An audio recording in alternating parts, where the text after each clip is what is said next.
취업은 새마을금고. 누구나 임원이 될 수 있습니다. 자산 건전성 1등급, 자본적 성성 1등급입니다. 지나가던 개가 웃을 일입니다. 예. 안녕하세요. 새마을금고 사태가 심상치 않습니다. 서민들이 조금이라도 이자 더 주는 쪽으로 돈을 불리려고 새마을금고를 많이 이용하는데요. 새마을금고 연체율이 6.18%로 급등하고 이미 2달간 7조 원의 자금이 빠져나갔습니다. 일부 지점에서는 뱅크런 조짐이 보이고 있습니다. 새마을금고 이용 고객이 2,200만 명 정도 되는데 정부는 연일 팩트도 없이 안전하다고 안심하라고 합니다. 하지만 안심이 안 됩니다. 새마을금고 이용자 2,200만 고객은 잠 못 이루는 밤을 보내고 있습니다. 없는 위기를 조장할 필요도 없지만 언론은 정부의 발표가 가능성이 있는지 최소한 확인을 하고 보도해야 합니다. 하지만 우리나라 언론은 언제나 확인도 없이 안전하다는 정부의 말만 앵무새처럼 전달만 하고 있습니다. 서민들에게는 희망이나 다름없는 소중한 돈입니다. 누구에게는 퇴직금이고 전 재산이고 노후 자금입니다. 정부는 5천만 원씩 예금자 보호가 된다고 하지만 진짜 가능한지 오늘 확인해 보겠습니다. 자료를 보다 보면 이렇게 방만하게 운영되는 조직은 안 망하는 게 이상합니다. 저도 주식 투자를 하지만 이런 조직은 절대 주식시장에서 살아남을 수 없습니다. 오늘은 인당 5천만 원 보호가 가능하다고 하는데 맞는지, 충격적인 새마을금고 임원 비율, 긴급생활자금 금액, 다음 뱅크런이 유력한 금융권은 어디인지 등에 대해 살펴보겠습니다. 새마을금고 예수금 추이를 보면 2월에 265조 원에서 4월에 258조 원으로 2월 좀 지나서부터 뱅크런 조짐이 있었습니다. 이때 한 7조 정도가 이제 자금이 빠져나갔습니다. 예. 연체율은 작년 말 기준으로 3.59%였습니다. 매달마다 증가하다가 연체율이 6.2%고 이게 어느 정도 심각하냐면 동종업계 신업이나 농협이 거기보다 한 2.6배 정도 높습니다. 대출 금액이 213조 원 정도 되는데요. 52.3%인 111조 원이 기업 대출로 이루어졌는데 연체율이 역대 최악인 9.6%에 나옵니다. 10건 중에 그냥 한 건이 그냥 부실이 지금 발생하는 상황입니다. 연체 금액은 13조 원 정도 되고요. 예. 이 기업 대출은 대부분 오피스텔, 빌라 등 개발 사업에 이제 빌려줄 부동산 대출입니다. 프로젝트 파이낸싱, PF 대출입니다. 예. 부동산 시장이 지금 침체되면서 기업 대출 연체율이 이제 폭등하면서 전체 대출 연체율을 이제 끌어올리는 그런 구조입니다. 연체율이 반년 만에 2배 이상 폭등한 건 현재 부동산 경기 침체가 가장 큰 영향이 있습니다. 예. 금리가 급등하면서 지방의 이제 소규모 건설 현장들이 지금 부실이 점점 심화되고 있는 상태입니다. 예. 가장 큰 문제는 이 새마을금고가 소규모 부동산 대출 특화해서 대출을 이제 확대를 해줬습니다. 예. PF 대출은 이제 부동산 사업성만 보고 무담보로 이제 대출을 해주는 상품입니다. 그러니까 부동산의 미래 가치나 향후 사업성만 보고 담보를 전혀 잡지 않고 투자하기 때문에 리스크에 항상 노출되어 있습니다. 그럼에도 불구하고 대부분 부동산 개발 사업은 PF 대출로 사업이 진행됩니다. 예. 저축은행 사태 때도 PF 대출 때문에 이제 많은 은행들이 도산했습니다. 특히 새마을금고는 작은 빌라하고 오피스텔 같은 100억에서 한 300억짜리 소규모 사업장을 전문으로 이제 돈을 빌려줬습니다. 경기 악화 이제 신호가 보면 대부분 시중은행들은 부실한 업체에다 이제 대출을 하지 않고 신용도가 높은 우량한 업체 위주로 이제 선별해서 대출을 하거나 부실이 이제 발생하기 전에 연장도 해주지 않고 보통 회수를 합니다. 새마을금고는 반대로 이런 부실한 업체 위주로 대출을 이제 확대를 했습니다. 2019년도에 PF 대출 잔액이 27조였는데 22년 말에는 3년 만에 56조로 2배 가까이 증가를 합니다. 두 번째로는 지배 구조가 문제가 있습니다. 예. 새마을금고는 관경 대출이 많습니다. 중앙회 회장이나 개별금고 이사장이나 이런 사람들한테 이제 권한이 집중이 있었다 보니 여신 관리를 이제 안정성 있게 하기보다 지인 대출 이런 것들이 되게 많았습니다. 이런 불투명 구조다 보니까 비리백화점, 부패금고라는 그런 수식어가 항상 따라붙습니다. 새마을금고 쇼킹했던 건 새마을금고 임원 비율이 47%가 됩니다. 새마을금고 임직원이 28,891명인데요. 예. 임원이 13,689명입니다. 이게 2021년 자료입니다. 예. 정규직 직원이 15,202명입니다. 예. 즉 47%가 임원입니다. 반면 임직원 수가 비슷한 국민은행의 경우를 이제 비교를 해보면 임직원이 28,101명 중에 임원은 41명, 0.14%입니다. 새마을금고는 임원이 10명 정도 있고 직원이 11명 정도 있는 셈입니다. 예. 그래서 제가 맞나 확인을 해봤습니다. 새마을금고 들어가면 이제 경영공시 자료가 있습니다. 예. 중앙회라든가 지역 새마을금고 경영공시 자료를 이제 볼 수 있는데요. 거기 보면 몇 개를 봤는데 거의 똑같습니다. 예. 제가 강남 영동 새마을금고를 공시 자료를 보면 2022년 12월 기준입니다. 8번에 임직원 현황이 있습니다. 8번 이사장이 이제 한 명이 있고 상근 이사가 7명입니다. 상근 이사는 이제 출근을 하면서 이사 직함이 있는 사람은 이제 상근 이사라고 하죠. 상근 감사 2명. 그 전체에서 임원이 10명입니다. 임원. 2021년도 직원이 이제 10명입니다. 2021년도에는 임원 10명, 직원 10명입니다. 그리고 2022년도 임원 10명, 직원이 1명 더 늘었습니다. 그 10대 11입니다. 10대 11. 야, 이게 엄청난 겁니다. 네. 여러분, 취업은 새말금고. 누구나 임원이 될 수 있습니다. 이렇게 관리가 이제 부실하다 보니 비리백화점 부패금고라고 이제 불립니다.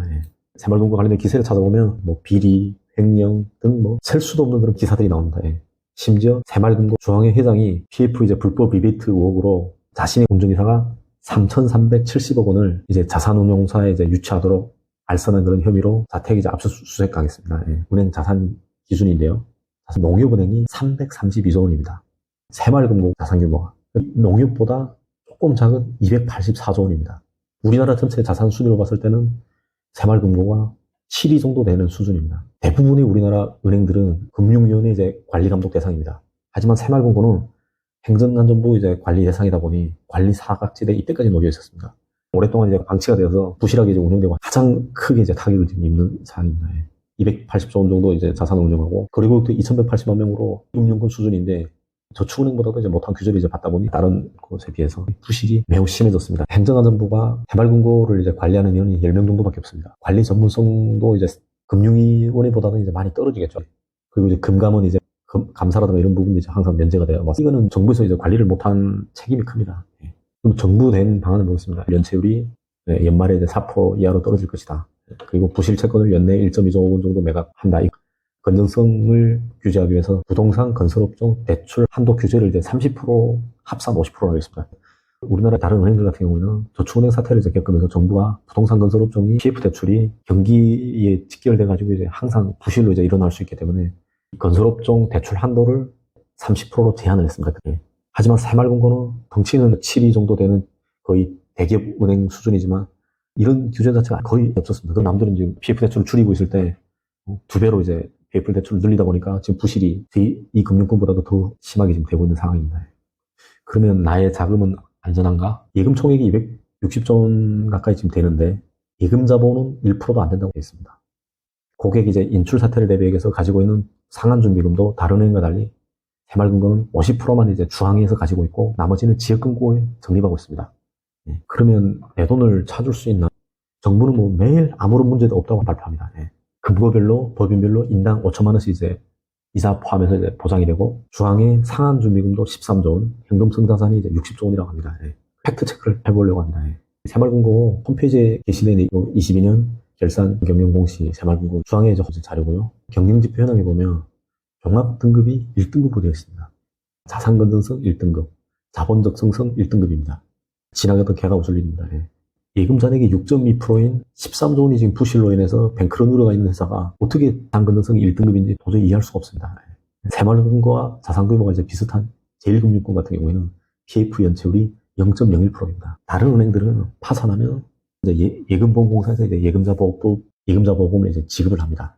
하지만 새말금고는 새말금고 중앙회에서 금고별로 법인당 5천만 원까지 이제 보장해 줍니다. 정부가 예금자 보호 5천만 원씩 100% 된다고 매일 광고를 해서 예금자 보호 기금이 얼마 정도 되는지 들어서 이것도 확인해 봤습니다. 22년 말 기준 예금자 보호 준비금이 2조 1,515억 원입니다. 그러니까 5천만 원씩 주면 4만 3천 명에게 줄 수 있는 수준입니다. 23년 6월 기준 예금 총액이 259조 원이니까 정부에서 그렇게 노래를 부르는 예금자 보호 준비금이 전체 예금 총액에서 1%도 안 됩니다. 여러분이 이런 현실을 정확히 확인하셔야 합니다. 만약 몇 개 이제 지역금고가 파산해서 예금자 이제 보호 기금을 이제 그 4만 3천 명한테 이제 5천만 원씩 지급을 하고 나면 나머지 99% 이상에 해당되는 예금자들은 이제 지급할 재원이 없습니다. 그래서 정부는 예금자 보호금이 얼마인지 이런 거를 전혀 공개를 아마 안 하고 있는 것 같습니다.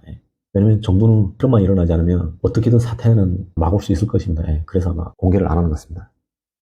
요번에 새말금고에서 배포한 자료입니다. 예금자 보호한다는 원금과 이자 포함해서 5천만 원, 원금이 5천만 원이고 이자가 250만 원이면 5천만 원만 받을 수 있기 때문에 250만 원은 보호가 안 됩니다. 모든 은행 마찬가지입니다.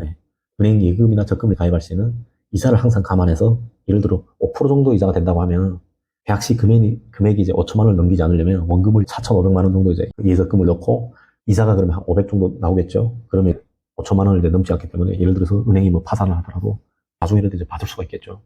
뭐 물론 파산하면 바로 받을 수 있는 거 아닙니다. 그러니까 예를 들어서 이제 지역 새마을금고가 이제 망하면 새마을중앙에서 새마을금고법에 따라서 법인별로 인당 5천만 원씩 지급을 합니다. 다시 한번 말씀드리지만 정부에서 보증하는 게 아닙니다. 예를 들어 새마을금고 A지점하고 B지점 두 곳에서 5천만 원씩 예금을 들었다면 각각 법인이 다른 경우에는 5천만 원씩 1억까지 받을 수 있습니다. 지점과 B지점이 만약 같은 법인이라면 한 개로 인정되어서 중앙에서 5천만 원까지 지급이 됩니다. 동일한 본점과 지점 같은 경우에도 합산돼서 5천만 원 한도로 이제 인정이 됩니다.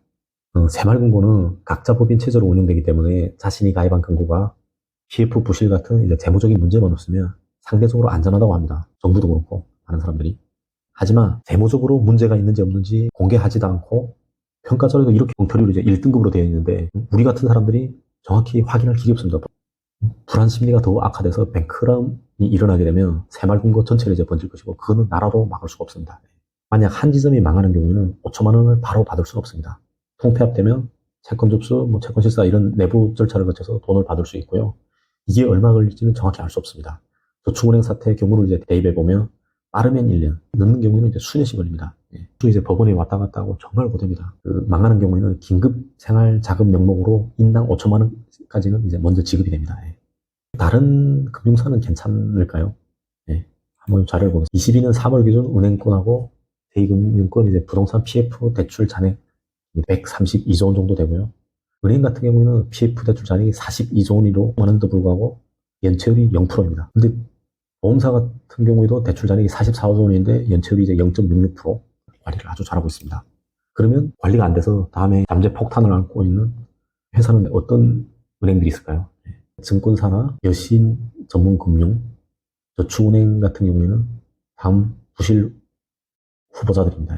특히 우리가 많이 이용하는 저축은행 같은 경우에는 1분기 연체율이 4.07%이고 2분기는 5.07%까지 폭증하고 있습니다. 만약 금리가 계속 오르고 부동산 경기가 풀리지 않으면 연체율은 계속 오를 것이고 결국 제2의 저축은행 사태가 다시 터질 것입니다.